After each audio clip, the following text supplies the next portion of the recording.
एक समय की बात है। विनायक नगर नामक गांव में 65 साल की एक औरत लीलावती रहती थी। वह अपने 2 बेटों और उनके परिवारों के साथ रहती थी। वह एक ही घर में रहते थे। लीलावती को स्वादिष्ट खाने खाने का बहुत शौक था। उसे अच्छे कपड़े पहनने का, आईने में अपने आप को देखने का बहुत शौक था। जब उसके बेटे काम पर निकल जाते, उसकी बहुएं अपने काम में व्यस्त हो जाती, मगर लीलावती को इस बात की कोई परवाह नहीं थी। बड़ी बहू, ओ बड़ी बहू, इधर आओ जरा। जी जी माँ, बोलिए। अरे, क्या तुम मुझे वो गिलास दे सकती हो जिसमें पानी रखा हुआ है? लीलावती बहुत आलसी थी। अपने बाजू में पड़ा हुआ गिलास भी वह उठा नहीं सकती थी।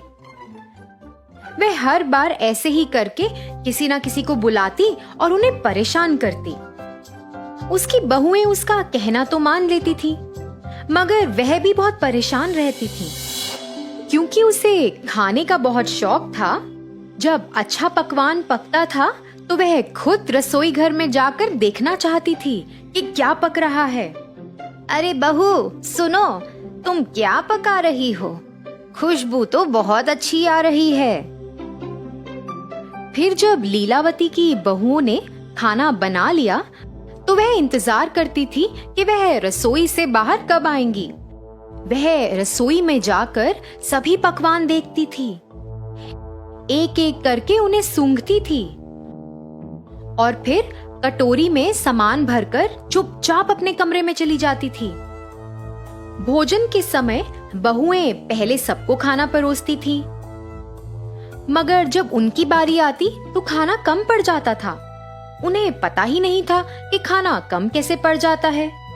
कभी कभी तो उनके पति उन्हें गुस्सा भी करते थे कि क्यों उन्होंने सही मात्रा में खाना नहीं बनाया है। ऐसा देख के लीलावती मन ही मन खूब हंसती, मगर वह अपने बेटों को कुछ नहीं कहती थी कि वह अपनी पत्नियों से ऐसे क्यों बात कर रहे हैं। फिर एक दिन लीलावती के बेटे बाजार से कुछ मिठाइयां लेकर आए और वो मिठाइयां उन्होंने अपने बच्चों के लिए रख दी। लीलावती से तो रुका ही नहीं गया। वह अपने पोते पोतियों के पास आई और मिठाई का डब्बा उनसे ले लिया। सुनो बच्चों, ये मिठाइयां मैं तुम लोगों में बराबरी में बांटूंगी। चलो अपनी आंखें बंद करो और अपना हाथ आगे करो बच्चों। ऐसा सुनकर बच्चों ने वैसा ही किया जैसे उनकी दादी माँ ने कहा। फिर लीलावती ने उस डब्बे में से कुछ मिठाइयां चुपचाप अपने पास रख लीं और बाकी की मिठाइयां बच्चों को दे दी और फिर चुपचाप अपने कमरे में चली गई। ये ही नहीं, वह तो अपनी बहुओं की साड़ियां भी चुराती थी। जब उसकी बहुएं साड़ियों को तार पे सूखने के लिए टांगती, वह चुपचाप साड़ियां ले जाती। उसकी बहुएं परेशान हो जाती कि ऐसा किसने किया है। उन्हें लगता कि साड़ियां कहीं गुम हो गई हैं। माँ जी, आपने मेरी लाल साड़ी देखी क्या? मैं कई समय से ढूंढ रही हूँ, मगर मुझे मिल ही नहीं रही। मैंने उसे सूखने के लिए तार पे डाला था। क्या आपने देखी है? नहीं बहू, मैंने नहीं देखी। मुझे लगता है वो पड़ोस की राधा ने ऐसा कुछ किया है। कल मैंने वो साड़ी उसके पास देखी थी। हाँ माँ जी, मेरी साड़ी भी गुम चुकी है। मुझे लगता है ये राधा का ही काम है। तुम दोनों को उसके पास जाकर बात करनी चाहिए। ऐसा बोलकर उसने अपनी बहुओं को बहकाया। जैसा उनकी सास ने कहा, वह दोनों अपनी पड़ोसी राधा के पास गईं और लड़ने लगीं। राधा की तो कोई गलती ही नहीं थी और उन्हें लड़ता देख लीलावती दूर से हंसने लगी। इनको तो पता ही नहीं चलेगा कि ये मैंने किया है। देखो कैसे लड़ झगड़ रही हैं। लीलावती ऐसे ही अपने परिवार में सबको तंग करती। फिर एक दिन जब वह खाना खा रही थी, लीलावती को बहुत खुशी हुई ये जानकर कि अगले हफ्ते दशहरा आ रहा है। और वह चाहती थी कि सब लोग नए कपड़े खरीदें। जी माँ, हमें कपड़े खरीदने चाहिए। और हाँ, अभी सासू माँ भी आ रही हैं, तो क्या आप उनके लिए भी कपड़े खरीद लेंगी? वह दशहरा मनाने आ रही हैं। यह सुनकर लीलावती नाराज हो गई। उसे जलन मच रही थी कि वह क्यों आ रही है। आने दो उसे, मुझे पता है यहाँ से उसको कैसे भगाना है। अगले दिन लीलावती अपने कमरे से बाहर आई और उसने अपने बेटों और बहुओं को किसी का इंतजार करते हुए देखा। वह सब वरांडे में खड़े थे। हे भगवान, देखो कैसे ये लोग उसका इंतजार कर रहे हैं। क्या इन्होंने मेरा इंतजार ऐसे किया है कभी? हे भगवान। फिर लीलावती के बड़े बेटे की सास वहां पधारी और जैसे ही वह अपनी गाड़ी से उतरी, बच्चे भागे दौड़े उनके पास गए। पुष्पा बच्चों के लिए और बाकी सब के लिए कई उपहार लाई थी। वह बच्चों के लिए खिलौने और बेटियों के लिए साड़ियां लाई थी। पुष्पा ने लीलावती को भी एक सुंदर सा बस्ता भी दिया। लीलावती ने वह बस्ता तो कबूल किया और चुपचाप अपने कमरे में चली गई और फिर बाहर आई।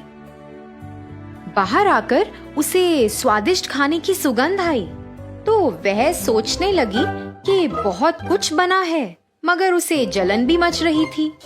ये देखो, इन बहुओं ने मेरे लिए कभी इतने सारे स्वादिष्ट पकवान बनाए हैं। अभी मैं इनको मजा चखाती हूँ।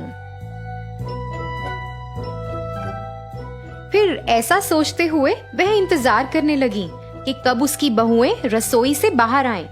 जैसे ही वे दोनों रसोई से बाहर आईं,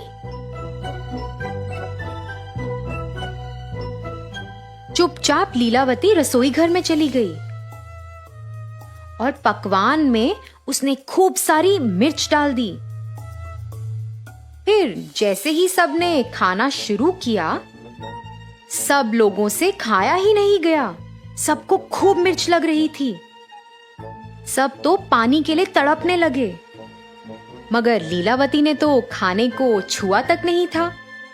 मगर उसे ऐसा लगा कि सबको शक हो जाएगा कि उसने कुछ गड़बड़ की है, तो वो भी नाटक करने लगी कि उसे भी खूब मिर्ची लगी और पानी के लिए तरसने लगी। मगर पुष्पा को शक हुआ। पुष्पा ने लीलावती को कुछ ना खाते हुए देख लिया था। उसे ऐसा लगा कि कुछ तो गड़बड़ है। पुष्पा ने लीलावती पर नजर रखनी शुरू कर दी। फिर ऐसे ही कुछ दिन बीत गए।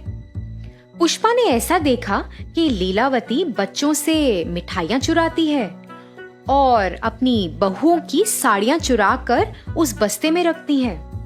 उसने यह भी देखा कि वह चुपचाप रसोई में जाके सब्जियां कटोरी में भरकर चुपचाप अपने कमरे में आ जाती है। इन 10 दिनों में पुष्पा को लीलावती के बारे में बहुत कुछ पता चला।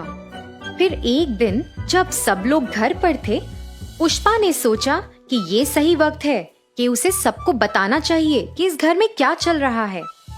लीलावती, सुनिए, क्या आप वो बस्ता ला सकती हैं जो मैंने आपको दिया था?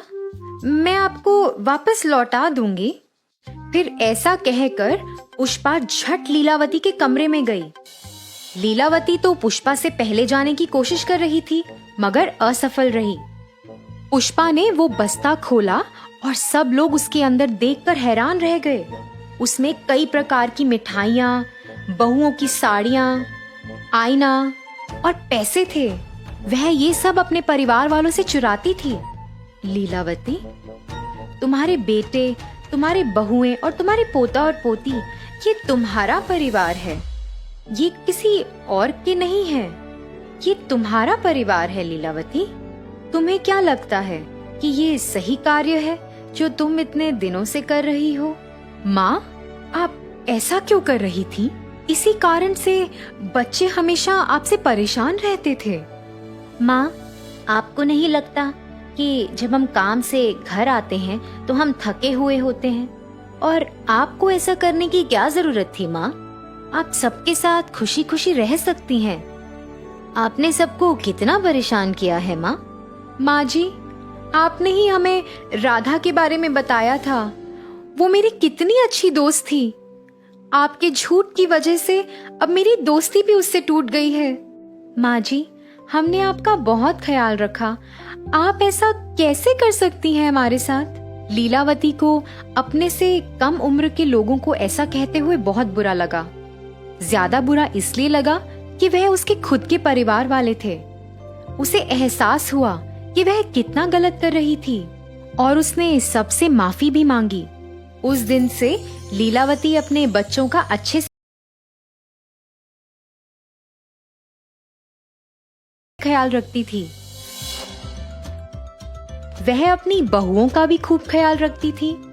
वह अपनी बहुओं की काम करने में मदद भी करती थी। ऐसा सब देखकर पुष्पा भी बहुत खुश हुई कि उसके रहते रहते लीलावती का हृदय परिवर्तन हुआ।